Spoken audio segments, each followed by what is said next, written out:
te vas a cansar de buscar y no vas a encontrar nada igual. Somos la radio para vos. FM Vía Libre 87.9. Somos la radio pública. Verano 2022. Lo dijo un libro. Todos los miércoles, hora 19. Por FM Vía Libre 87.9. Radio Pública de la localidad María Teresa. Lo dijo un libro. Bienvenidos. Conducción María Elisa Sánchez.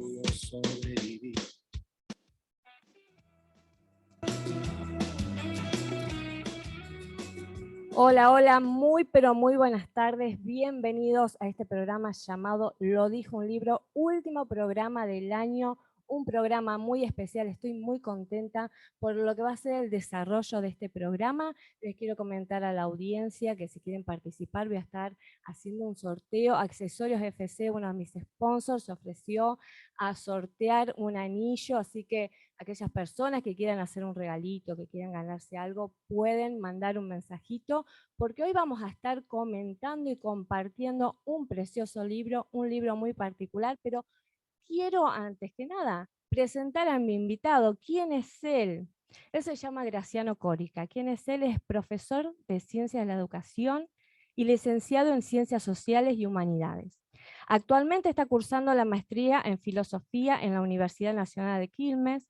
Es un apasionado por la filosofía. Desde hace un tiempo da talleres, cursos y charlas sobre temas filosóficos en diálogo con la experiencia espiritual en general y con el cristianismo en particular. Está dando sus primeros pasos como comunicador. Le interesa la divulgación y la construcción dialógica del saber. Su actividad como docente también lo ha llevado a desarrollar un compromiso gremial. Es músico vocacional y además, y como algo muy importante, es compañero de Vale y papá de Pedro y Vale. Bienvenido, Graciano Córica, ¿cómo estás? Bienvenido a Lo dijo un libro. Hola Mari, buenas tardes, ¿me escuchan? Ahí te escuchamos, se entrecortó un Bien. poquito. Capaz tengo algún problemita con la señal también. Escúchame, ¿qué libro el que nos toca compartir hoy, El nombre de la rosa? Les agradezco muchísimo primero la invitación y el segundo, la posibilidad de revisitar un libro que hace más de 10 años y que me encantó en su momento, me parece un libro impresionante y bueno, gracias a tu invitación lo he tenido que revisitar y que volver a mirar, a revisar, a releer, obviamente no todo, porque es un libro bastante largo, Sí.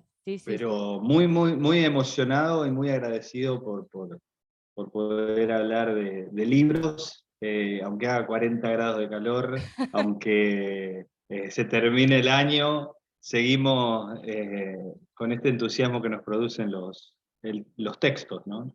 Exactamente. Contanos, Graciano, bueno, yo te pido que nos lleves a mí y a la audiencia por este viaje, ¿no? De lo que es este libro, para poder un poco tener un pantallazo general, una idea, ya que es un libro muy profundo, vos mismo lo dijiste, no pudiste releerlo todo porque imposible, una gran obra. Pero bueno, ¿dónde está situada? ¿Quién es el autor? ¿Dónde se sitúa esta historia? Bueno, si hablamos del nombre de la rosa, hablamos de quizás la novela y el texto también más conocido de un autor impresionante, imprescindible, del último cuarto del siglo XX, que es Umberto Eco. Umberto Eco escribe El nombre de la rosa a lo largo de la década del 70, empezó a reunir materiales durante casi 10 años y empezar a escribir, y lo publica en enero de 1980. Y es muy interesante porque ya él en el prólogo plantea cómo fue que se le ocurrió la idea, y la verdad es que no sabemos si es parte de una historia real lo que él dice de cómo se le ocurrió, o si también es un invento para tratar de destrabar un poquito el significado de la novela. Claro. Así que me parece interesantísimo ese juego literario. Me parece muy rico ese juego literario que hace Umberto Eco. Eco es muy destacado como semiólogo también, ¿no? Como, es decir, como un estudioso de los signos. Sí, yo escuchaba Y esa tiene palabra y varias me novelas preguntaba qué publicadas. era. Claro, sí, la semiología es el estudio de los signos. Y es Claro. muy interesante porque la novela, El nombre de la rosa, que es su novela más conocida, como decíamos recién, eh, es de algún modo el rastreo de los signos de los signos, ¿no? Claro. Es decir, es una novela, podríamos decir que es una novela policial, pero también podríamos decir que una novela histórica o que tiene mucha rigurosidad desde el punto de vista indudablemente filosófica, súper profunda. Esta novela fue rápidamente llevada a la pantalla grande, al cine, con una actuación estelar de Sean Connery, y se hizo sumamente conocida la novela gracias también a esa película espectacular. Sí, sí. Viste que a nosotros nos gustan los libros, siempre las películas quedan como que no terminan de expresar todo lo que un libro puede expresar. Sin embargo, en el caso del nombre de la rosa, es tan bueno el libro como la película. Y el libro es muy bueno, o sea que estamos hablando de una gran película también, para aquellos que prefieren, en vez de tomarse las vacaciones para leer, por ahí prefieren mirar pelis. Podemos recomendar también que miren esta película, El nombre de la rosa, se llama igual, que tiene a un joven Sean Connery en una actuación impresionante y unas caracterizaciones de los personajes realmente muy bien. Dicen muchas veces los que leen un libro nunca por lo general les satisface la película, pero en este caso está bastante lograda. Hay muchas cosas curiosas en cuanto a la película, el casting que hicieron, la elección de los personajes. Escuché por ahí también que los eligieron, es feo lo que voy a decir, pero bueno, como que los eligieron feos a propósito, como para dar ese Claro. lúgubre, es oscuro, es gótico. Después, bueno, cuando se enteraron no gustó mucho, pero bueno, para dar como esa imagen, ¿no? ¿Crees que está bien representado a lo que es el libro, la película? To- Totalmente. De hecho, el clima que se vive todo el tiempo en la lectura es ese clima que justamente logra cualquier policial bueno, cualquier policial bien hecho, que es ese clima de misterio, de la sensación de que en cualquier momento pasa algo tremendo. Además está muy bien, ¿no? Los colores, el tono con el que está narrado, tanto el libro como la película. Claro. Para mí el texto es realmente exquisito, no tiene desperdicio, no tiene desperdicio. Y es muy fácil de leer a pesar de que es un libro largo, es muy fácil porque está, primero por esta característica de las novelas policiales que queremos saber qué pasa, ¿no? La Quién es el intriga, asesino, digamos, ¿no? claro. Exactamente. Un Y estilo segundo, Sherlock, ¿no? porque Podríamos de decirlo así. hecho, sí, totalmente. De hecho, Humberto Eco, que era un erudito, que sabía realmente muchísimo, también era fan de Sherlock y de Arthur Conan Doyle, y el personaje principal se llama Guillermo de Bakersfield, Claro. en homenaje al sabueso de Bakersfield, que fue uno de los textos de Conan Doyle, de una de las intrigas, digamos, de Sherlock más conocidas. De hecho, en la serie de Sherlock, donde actúa Benedict Cumberbatch, el primer capítulo creo que es el de El sabueso de Bakersfield. Claro. Entonces, Guillermo de Bakersfield es una especie de Sherlock, totalmente. Pero es un Sherlock monje, Claro. es un monje franciscano, ¿no? Que tiene un ayudante, que es Atzo de Melk, que es un monje, un aspirante a monje benedictino, y el libro decía que a pesar de ser tan largo está muy bien escrito y es de lectura rápida, entre comillas, porque es un diario que escribe Atzo, el ayudante de Guillermo de Bakersfield, cuando está viejo ya, Claro. y recuerda esta historia y narra la historia en 6 días. Eso también, ya que hablamos de Umberto Eco como semiólogo, es importantísimo saber que cada detalle, Bueno, cada signo cuenta, ¿no? Entonces está contado en 6 días, no hay un séptimo día en la novela. interesante, interesante. Te quería preguntar para la gente, ¿dónde está ubicada esta historia, ¿no? Ya que hablamos de monjes franciscanos, dijiste, ¿dónde está ubicada geográficamente esta historia de intriga, esta historia de crímenes, de policial, gótico? ¿Dónde se encuentra ubicada? Bien, la historia narra una serie de sucesos muy, muy misteriosos, con la muerte de varios monjes en una abadía benedictina del norte de Italia en el año 1327. Es decir, estamos hablando de la Baja Edad Media, en una zona latina, en el norte de Italia, y en una abadía. Vos sabés que es muy interesante desde el punto de vista de la historia propia de la literatura, que en la década del 60, Humberto Eco ya tenía cierto renombre, los escritores, sobre todo los escritores latinoamericanos, escribían con un gran compromiso social, es decir, escribían, digamos, por decirlo de algún modo, para transformar el mundo, o para denunciar las injusticias, o para llevar adelante la literatura como si fuera un arma de lucha. Claro. Y es re interesante que Humberto Eco dice, bueno, pero eso ya pasó, dice en el prólogo, y ahora podemos escribir de cualquier cosa por el simple placer de escribir. Entonces, fíjate que el gesto que él hace es irse a finales de la Edad Media, ahí cuando la Edad Media empieza a terminar, digamos, porque la Baja Edad Media genera una serie de crisis, entre los que está, por ejemplo, la de la peste negra, que todavía no azotaba a Europa en la fecha. Creo que ahí también es muy interesante pensar por qué Eco eligió esa fecha previa a la peste negra. Entonces es cuando la Edad Media empieza a terminar, elige contar la historia de un monje franciscano que tiene que investigar una serie de muertes muy misteriosas y que, a ver, en el marco de estos monjes que viven en el encierro, es percibida por la mayoría de los monjes como la de lo diabólico, ¿no? O sea, son el argumento que usan los monjes para explicar eso que está pasando es que el demonio se ha apoderado de la abadía. Y Guillermo de Bakersfield tiene una visión un poco más terrenal. Más Entonces empieza a racional. investigar. Claro, exactamente.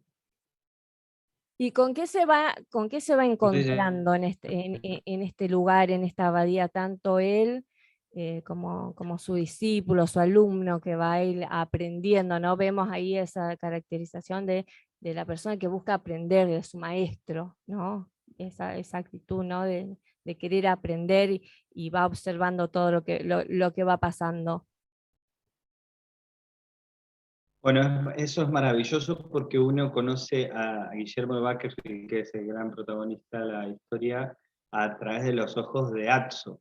Atzo es un joven con aspiración a monje que siente que no termina nunca de desentrañar a su maestro, ¿no? De conocerlo. Y no para de admirarlo, pero también se irrita porque no lo puede terminar de comprender. Es decir, su maestro para él también es un signo, es un gran signo que tiene que tratar de interpretar, ¿no? Entonces es muy interesante, muy, muy interesante ese vínculo, cómo está trabajado. Claro. Y en cuanto a estos crímenes que van pasando, ¿con qué tipo de crímenes se encuentra? ¿Cómo son estas muertes misteriosas que necesitan que otra persona externa venga? ¿Qué tipos de crímenes? Por eso La película, aclaramos, si van a ver la película, que no es para niños, que hay partes que hay que preferiblemente cortar, porque es bastante explícita por momentos, mucha sangre. Recuerdo la experiencia de verla en la escuela, donde la profesora no está ahí cortando ciertas partes, pero a la vez queriéndonos mostrar cómo era la película y cómo era la Edad Media. Sí, sí, Nah, te recuerdo te cuando pasan ponía el una, cassette. te pasa una pelea en la escuela y te cortan, no, qué No, no, mal. y sí, bueno, Che, mucho tiempo atrás, imagínate. Mari, te hago una pregunta que para mí es importantísima. ¿Se pueden tirar spoilers? Sí, sí, Porque sí, no. este programa Ah, es un spoiler. O sea, yo lamento a la audiencia si tenían ganas de no saber qué va a pasar. Bueno, todo el programa es un spoiler, así que adelante. perfecto. Entonces, bueno, entonces puedo hablar con. Pues yo lo que Con quería que libertad, enganchar, claro, quiero engancharlo para que lo lean, porque el libro es espectacular. Pero claro. bueno, la serie de asesinatos que en realidad lo que sabemos que esta muerte, por supuesto, no es obra de lo demoníaco, o lo demoníaco manifestado, por decirlo de algún modo, en las pretensiones de control de Claro. cierto personaje del libro que quiere impedir el acceso a determinados conocimientos al resto de los monjes. Nosotros sabemos que la orden benedictina es la orden, digamos, dentro de la estructura de la Iglesia Católica que más profundidad en estudios académicos tiene desde hace 1500 años, ¿no? Es la orden de San Benito, que tiene una regla de vida muy rigurosa y con muchas horas de estudio. Entonces, un lugar central de esta abadía es la gran biblioteca que tiene.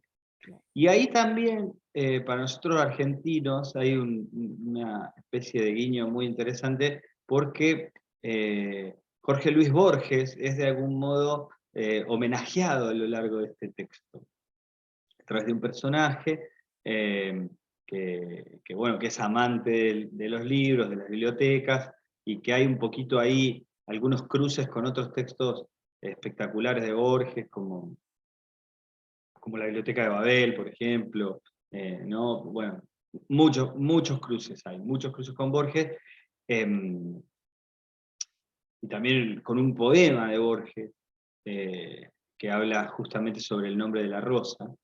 Entonces, es muy rico, de hecho, Eco yo creo que tenía relación con Borges, y lo admiraba muchísimo, y aparece ahí uno de los monjes que es una especie de borgiano, ¿no? Claro. De hecho, en la misma biblioteca hay una serie de laberintos, cosa que fascinaba tanto a Eco como a Borges. El caso es que esta biblioteca, bueno, como decís, está bueno que lo cuentes para los que no sabemos, como en mi caso, que esta orden era muy amante del conocimiento, por lo que vos decís, pero el conocimiento para ellos y que no lo conozcan los demás, porque ¿qué está pasando? Que, bueno, está bueno el conocimiento, pero no para todos, o no queremos que todos accedan a él, puede ser. Bien, ahí está. Ahí es donde me parece que el libro tiene muchas cosas para decir, Eco, en su momento, y también tiene cosas para decirnos hoy a nosotros en este inicio del siglo XXI. Eh, y es justamente esta pregunta que vos haces. ¿Para quién es el conocimiento? ¿Para qué son los libros? ¿Quiénes pueden acceder? ¿Por qué un libro puede ser considerado peligroso? La cuestión es que estas muertes implican que los personajes que mueren se pongan todos negros, tengan la lengua negra, y hay una serie de pistas que el Guillermo de Bakersfield va siguiendo, y que se va dando cuenta de que hay signos, como decía, hay signos que marcan que estas muertes eh, eh, apuntan todas hacia un mismo lugar. Y es un sector de la biblioteca al que nadie puede acceder salvo el bibliotecario. Y en ese sector hay, y acá viene alerta spoiler, Sí. hay un libro que estuvo perdido, que está perdido, que Humberto Eco juega con eso, que es la poética de Aristóteles 2, la segunda parte de la poética de Aristóteles. Y en ese libro perdido y prohibido, ¿qué es lo que se prohíbe? Lo que se prohíbe es la risa. Es un libro que habla de la comedia, y por lo tanto es un libro que alienta a la risa. Y la risa deforma el rostro. Ah, Según algunas teorías medievales, la risa era lo demoníaco. ¿y qué es lo Porque que todo, provoca la risa? Como eso, como que es la pregunta, ¿no? de la película y del libro. ¿Qué es lo que provoca la risa? Que haya alguien que quiera, como decías vos, censurar y que provoque esta transformación en el rostro, que lo asocien con lo demoníaco. claro, porque, digamos, la risa, según estas ideas, deforma el rostro, altera el espíritu y desentiende a los monjes de su vida contemplativa, es decir, se distraen, ¿no? Entonces se le ve un carácter subversivo, peligroso, al hecho de reírse, ¿no? Y esto para mí es algo. Por eso decía, perdón, por eso decía que es un libro profundamente filosófico también, porque, uy, es un libro profundamente filosófico porque nos hace preguntarnos, a ver, ¿por qué hay gente que trabaja para que perdamos la risa? Ah, me parece O, interesante ese planteamiento. o también por qué hay gente que trabaja para que no paremos de reírnos, para que todo sea entretenido, por decirlo así. Wow. ¿No? Entonces, ahí me parece que hay una pregunta que puede articular el libro con nuestra vida concreta, ¿no? Con la vida que llevamos adelante cada uno de nosotros en la vida cotidiana, ¿no? ¿Por qué muchas veces perdemos la risa? O de qué nos reímos también, de qué nos reímos, por qué nos reímos, qué cosas nos causan gracia.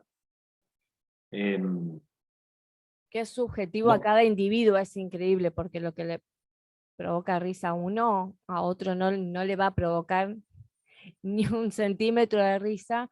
Y por otro lado, con este análisis que haces vos, la risa también puede dar como aceptación al otro también. Puede ser una llave de decir, bueno, con mi sonrisa te estoy aceptando o te estoy validando tu chiste, te estoy validando lo que vos también estás diciendo.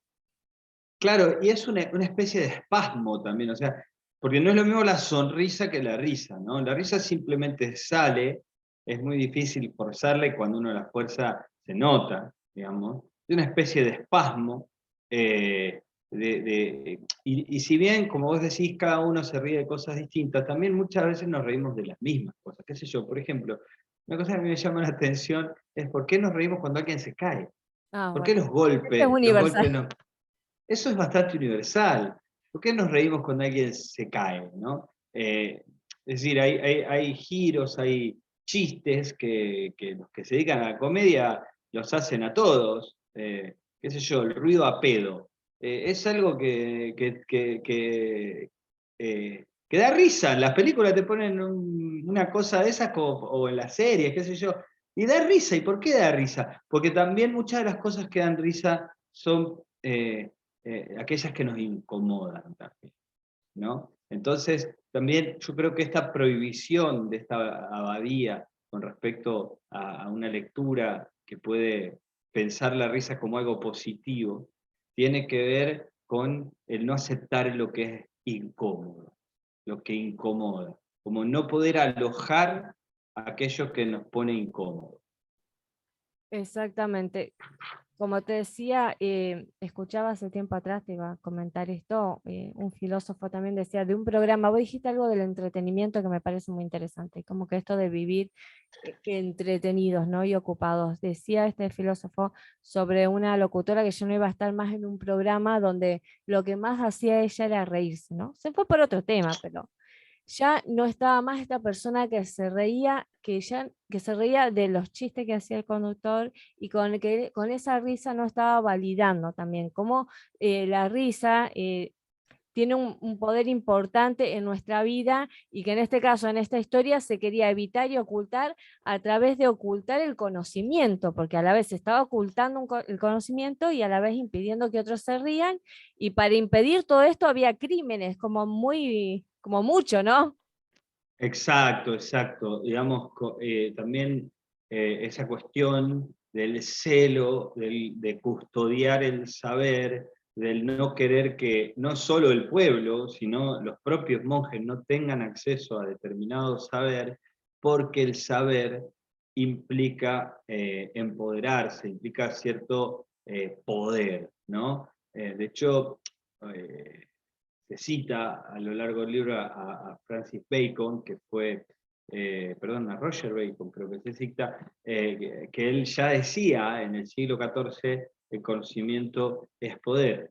Y nosotros dijimos que este protagonista del Nombre de la Rosa, Guillermo de Baskerville, es un homenaje a El sabueso de Baskerville de Conan Doyle, pero también es una especie de reivindicación de un filósofo medieval del siglo XIV que fue perseguido por el Papa y por gran parte de la curia, que fue Guillermo de Ockham, que tenía justamente una actitud mucho más racional que la que imperaba por ahí, con una mentalidad mucho más científica, que es la que tiene el protagonista de la novela del Nombre de la Rosa, que la que imperaba en los estudios benedictinos, por ejemplo. Y creo que tenemos que ir a una tanda ahora, no sé. Sí, justo te iba a decir.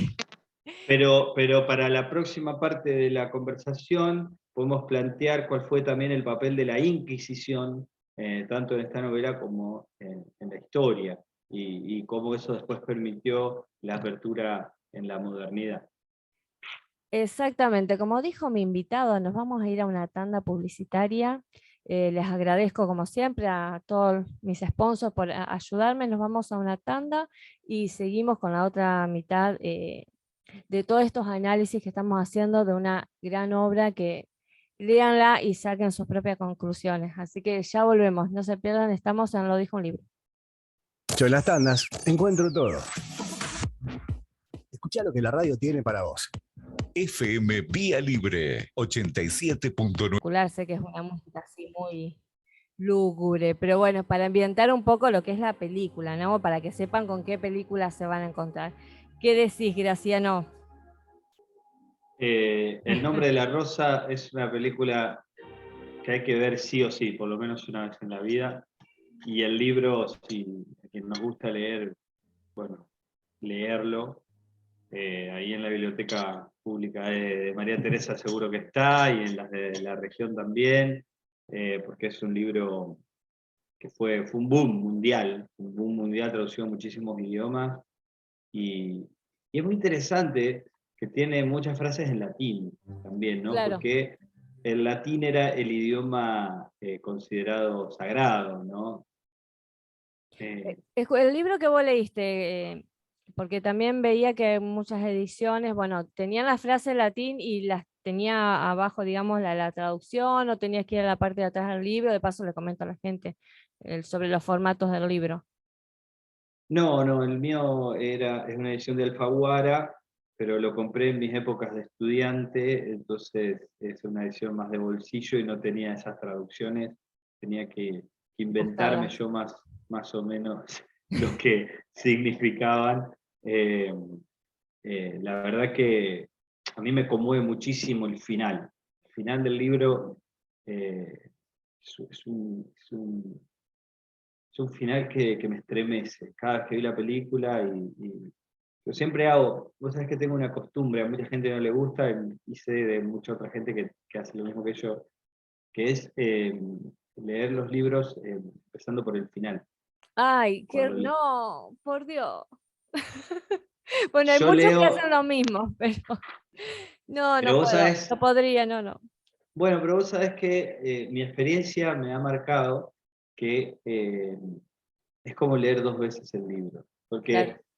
¿Por qué? Porque cuando vos lees el final, a vos te parece que la historia va a ir por cierto lugar. Entonces estás como leyendo la historia que estás leyendo y a la vez estás imaginando hacia dónde va a ir para llegar a ese puerto, ¿no? del final. Y te das cuenta que te vas equivocando. Todo el tiempo te vas inventando una historia paralela que nada tiene que ver con la historia concreta que está escrita. Así que para mí ha sido siempre una práctica, me divierte muchísimo. Sobre todo cuando leo novelas. Hace poco escuchaba que alguien decía lo mismo, que leen las últimas páginas. O sea, no sos el único, hay mucha gente que lo hace. Tengo entendido que era un libro, no lo leí yo, Rayuela, que podés empezar por cualquier parte, por cualquier capítulo, que da exactamente lo mismo porque todo se relaciona y lo podés leer así. Tal vez. Bueno, no, en Rayuela el autor en realidad te marca un poco el camino con el que lo podés leer. Pero hay muchas escrituras experimentales de esa naturaleza. Está, por ejemplo, Si una noche de invierno, un viajero, de Italo Calvino, también de la misma época en la que El nombre de la rosa se publicó. Italo Calvino escribió ese libro experimental. Bueno, en el mundo de la literatura, obviamente los juegos literarios son muchísimos. En este caso no, esta es una historia que hay que seguir como buen policial día por día, a ver qué va pasando.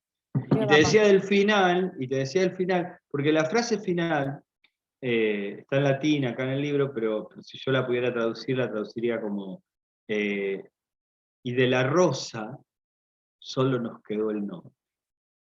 Wow. Y de la rosa solo nos quedó el nombre. Esto me hace acordar una poesía de Alejandra Pizarnik que me encanta, porque habla justamente de la fuerza y el poder de las palabras y del poder del lenguaje, cosa que a Pizarnik obsesionaba enormemente, y a Eco también, como buen semiólogo. Y Pizarnik en una de sus poesías dice: si digo pan, comeré; si digo agua, beberé. Entonces, un planteo profundamente filosófico que hay en esta novela es la de ¿para qué sirven las palabras y qué relación tienen las palabras con las cosas? ¿No? O sea, cuando digo rosa, ¿estoy diciendo solamente un nombre o estoy haciendo referencia explícita a la esencia de una cosa? ¿No? Claro. Acá nos pusimos bien filosóficos, exactamente, ¿no? yo me quedé tildada como procesando, ¿no? Analizando. Pero te lo llevo a un plano más cotidiano y que nos ha pasado a todos. ¿Quién no, cuando era chiquito, se ha preguntado por qué el perro se llama perro y no? Tengo un hijo de 5 años, eso me pasa continuamente. ¿Y por qué? Y sí, ¿y por qué? Claro. ¿Y por qué hay cosas que no tienen un porqué? O que lo tienen que uno no lo sabe. ¿Y por qué? Exacto. Entonces, un consejo ahí que te puedo dar, sin que me lo hayas pedido, ¿no? Pero dale, bienvenido sea. Es responderle, porque a él no le interesa tu respuesta. Le interesa que haya una respuesta. Que haya una, y le interesa que la pregunta. Entonces, una forma muy didáctica de encarar esa etapa de los por qué es devolviéndole al niño la pregunta. ¿Y por qué los perros se llaman perros? Bueno, y vos le devolves la pregunta, la misma pregunta. ¿Y por qué se llaman así? Y ellos enseguida inventan una teoría, algo para meter una explicación.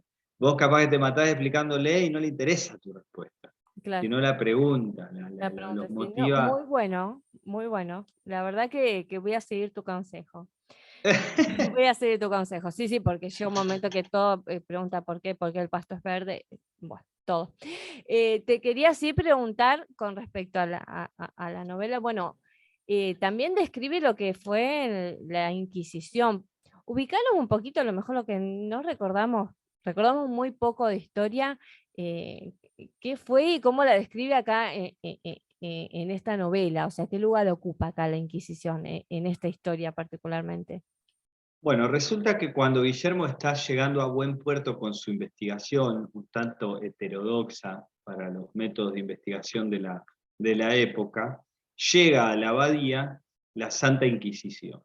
La Santa Inquisición fue un brazo digamos, una fuerza de choque de el Papa, que respondía única y directamente al Papa, y que tenía como objetivo velar por la sana doctrina, podríamos decir.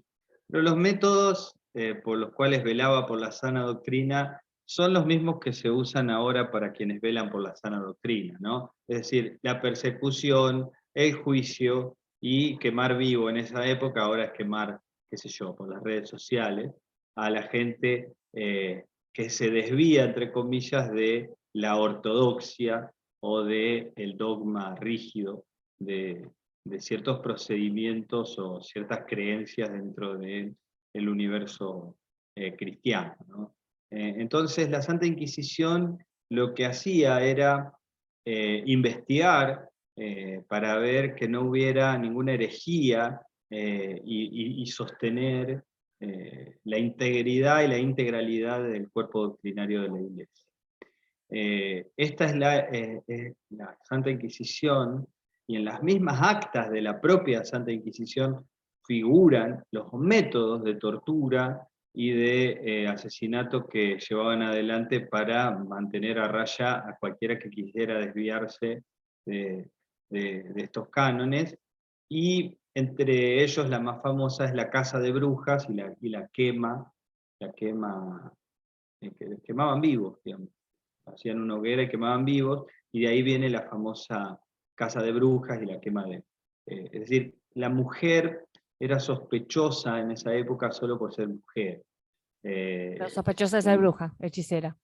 Exacto, exacto. Entonces, por ejemplo, ahí en la novela se ve muy bien que a Guillermo le interesaban muchísimo los herbarios, es decir, la cura a través de hierbas, y estas prácticas que eran en realidad, que son prácticas ancestrales en todas las culturas de la humanidad, en algún momento o en algún punto fueron empezadas a ser consideradas como brujería, claro, porque había que hacer una poción, entre comillas, ¿no? Así, alguna crema, algún ungüento, a través de la mezcla de hierbas para poder curar o afrontar algún tipo de tratamiento con ese herbario, ¿no? Entonces, cualquier persona que hiciera cosas raras era considerado sospechoso de herejía, y la Santa Inquisición desarrollaba un proceso de investigación.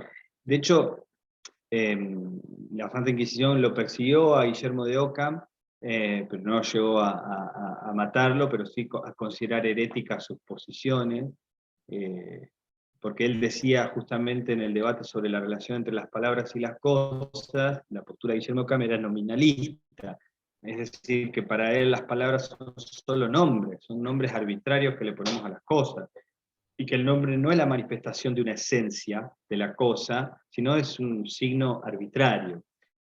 Esa postura se oponía a la de la Iglesia, a la oficial, digamos, de la Iglesia, que era más bien aristotélico-tomista, y planteaba la noción de que hay un realismo en las palabras, es decir, que las palabras expresan una realidad, que no son pura arbitrariedad.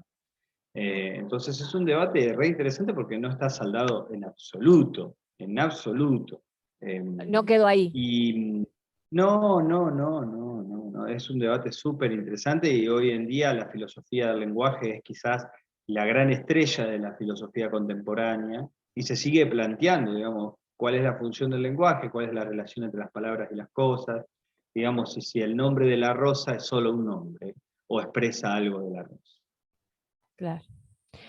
Con respecto a lo que decías de la Inquisición, bueno, te quería preguntar, o te vuelvo a preguntar, qué lugar ocupan en la historia, porque ellos qué vienen a querer hacer a esta abadía, qué vienen a hacer.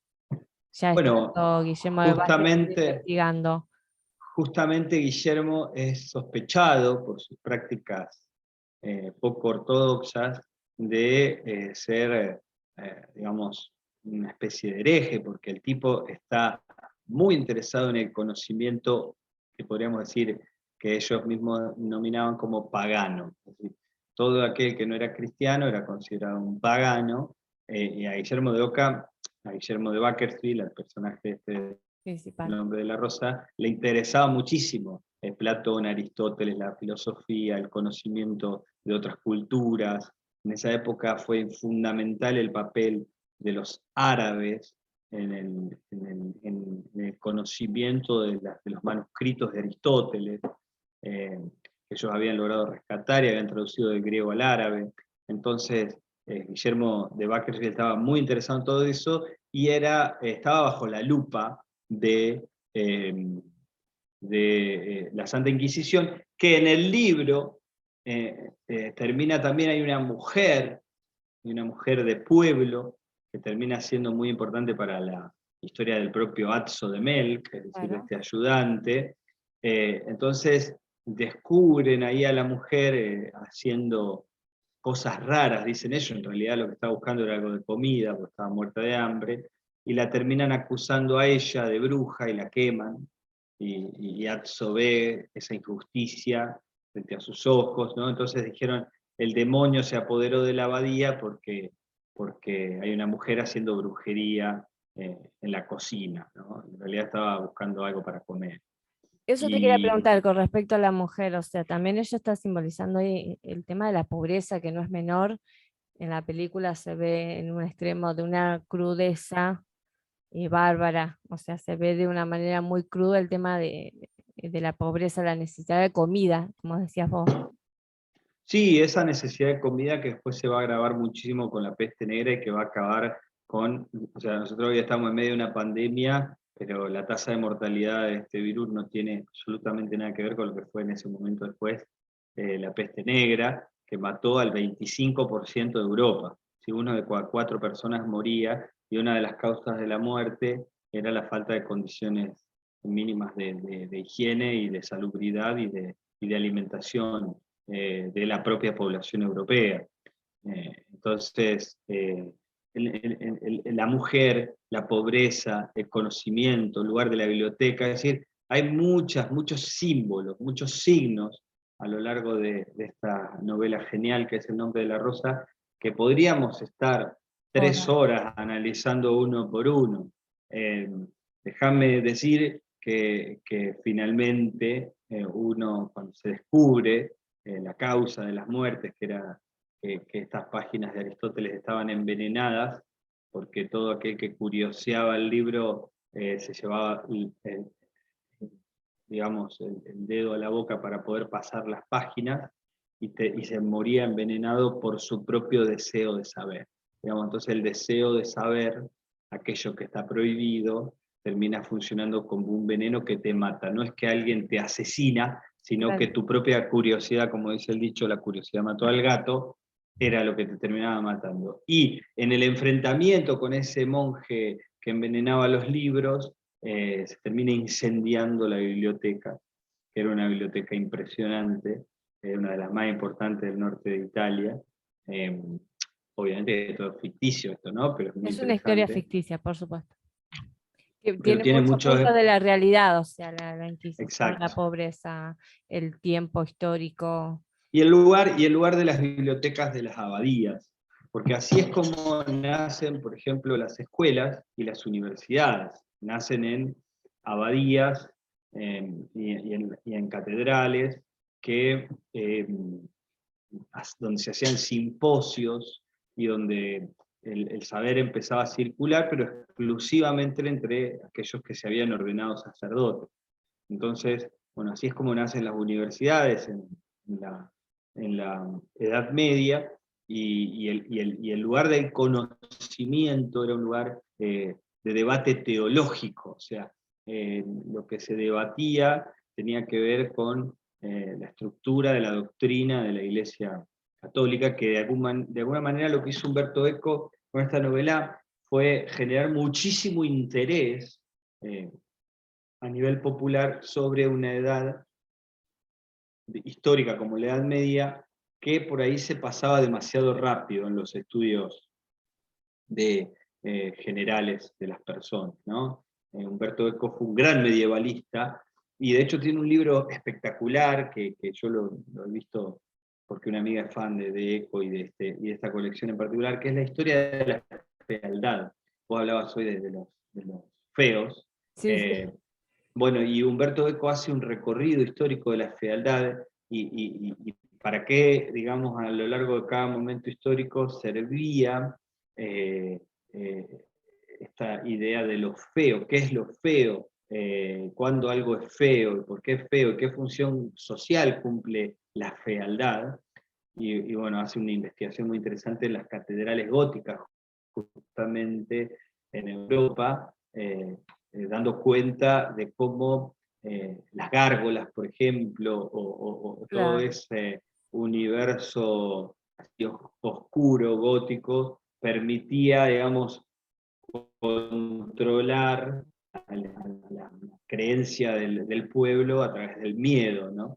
Métodos que todavía la religiosidad dogmática sigue utilizando para justamente evitar la libertad y la liberación que produce el acceso libre al conocimiento y al saber, y la posibilidad de uno examine por sí mismo aquello que le resulte conveniente, edificante, bueno, podríamos usar un montón de otras palabras. Así que yo creo que es una novela que trascendió completamente su tiempo, que permitió multiplicar el estudio del medioevo, saliendo de la leyenda negra y la leyenda rosa, ¿no? Es decir, de aquellas historias que cuenta que la Edad Media fue una época de oscurantismo total y que no pasó nada relevante más que la Inquisición persiguiendo y matando gente, y la otra leyenda que plantea que fue el mejor momento de la historia porque gobernaba la Iglesia.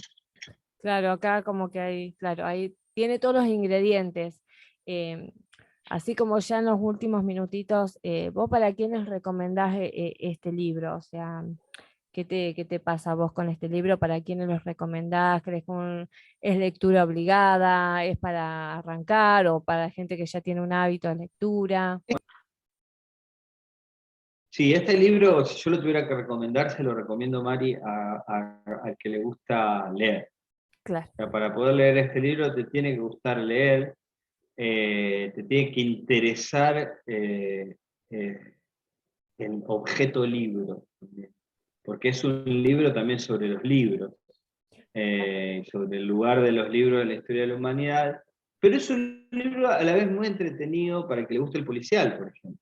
Quien le gusta el policial es un policial espectacularmente escrito, es un libro muy profundo, muy, muy profundo, donde también se desnuda el alma humana y las vicisitudes, las contradicciones que todos los seres humanos tenemos por solo hecho de existir. Y uno llega a encariñarse muy mucho con este personaje, Atzo de Mel, que es el que escribe, y ni hablar con Guillermo, que es el gran protagonista. Entonces, es un libro que yo recomendaría, especialmente a quien le guste mucho leer, porque, digamos, el tamaño ya permite la resistencia de cualquiera que quiera una lectura rápida de playa para terminar el libro en un fin de semana, ¿no? de río de playa. Claro, que no sería el caso este libro. No, es un libro un poquito más exigente desde ese punto de vista. Pero a quien le guste leer es un libro que tiene que leer. Que tiene que leer, que no puede pasar, digamos, porque forma parte de un acervo cultural del siglo XX y XXI bastante universal, diría. Claro. Aquel que pasó por el Quijote, por ejemplo, puede pasar por este libro tranquilamente. Nada, se caga de risa, sí. Claro. Sí, nada. Claro, porque es más Quijote ágil. puede leer cualquier cosa. Que leyó el Quijote puede leer cualquier cosa. Claro. Igual dice que el que leyó el Quijote ya leyó todas las novelas que existen. Wow, mira, no tenía esa definición. La voy a adquirir. Claro, es la primera novela y la novela de las novelas. Claro, Es yo una estoy novela leyendo una sobre... novelita así de Dostoyevsky, Memorias del subsuelo, y voy relento, y es una cosita pequeñita.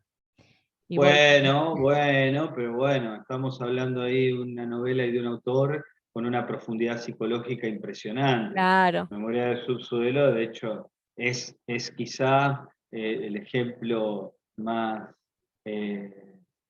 digamos, más práctico para dar de lo que significa la desesperación, ¿no? Un hombre desesperado, ¿no?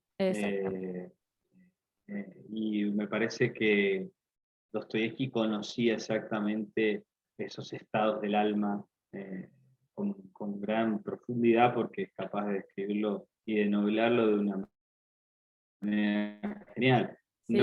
Es un libro exigente, Claro. Memorias del subsuelo. Yo lo presté y no sé a quién se lo presté. Así que a quien vaya a ver luego este video, reclamamos el libro acá de Graciano Corica, que le devuelvan por favor el video Memorias del subsuelo, si lo tiene por ahí. Si lo ven y no saben por qué lo tienen, se lo van devolviendo. Y si no, que lo hagan circular. Claro, que corra. No, que lo hagan circular. Los libros y esta novela nos enseña que están para que circule. Claro, que corra no el para conocimiento. Que mugre en la biblioteca, sino para... Exactamente. Para que corra el conocimiento. Bueno, Graciano, acompáñame. Quédate ahí, que voy a hacer ya últimos 2 minutitos. El sorteo, acá anoté a algunas personas que estuvieron comentando para ver quién se gana el anillo, la orden de compra por un anillo. ¿Me acompañás ahí? A ver, a la vieja usanza, esto es con Emily Santilli. Emily Santilli se va a llevar un anillito, una orden de compra de Accesorios FC. Le agradezco a Sponsor, a Marisol, que está ahí apoyando el programa. Bueno, Graciano, muchas gracias por haber participado. Espero que la hayas pasado tan bien como yo. La puerta abierta para vos, para tu esposa, si no me equivoco, escribió un libro o estoy mal informada.